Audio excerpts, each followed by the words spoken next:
पुरी नु आसीचे बरगढ़ के रथ। आपण मैंने बहुत सारा जगह रथ देखी लेकिन आज मैं आपण मान को बरगढ़ रथ यात्रा देखे नेमी। जुहार जे मां समले बहुत सारा स्वागत आपण मान को हमर मिनी ब्लॉग के। तो मुई हमर हीरो करी बाहरी जाऊँ रथ यात्रा देखबार लगी। गाड़ी थे टिके दूर गला पर देखबार के पहलू जे ई जगह नु केतेटे भीड़। मने मने मैं भाबुथिली इनु काଣା हैला जे एतकीटे भीड़ अछन।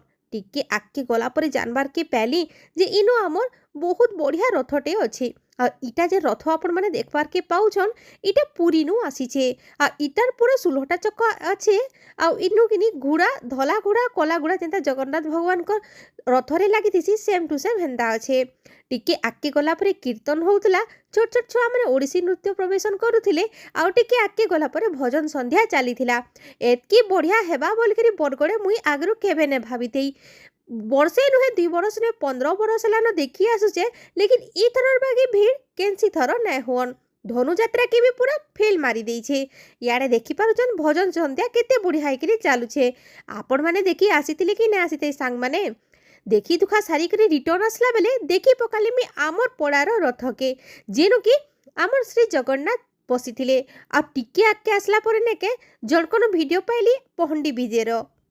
आ श्री जगन्नाथ का दर्शन कर सारा परे मैं घर के बोले आसीतली। घर के आसली कि सुनबार के पहले छोट छोट छुआ मैंने करूछ रथ यात्रा आमर पड़ार।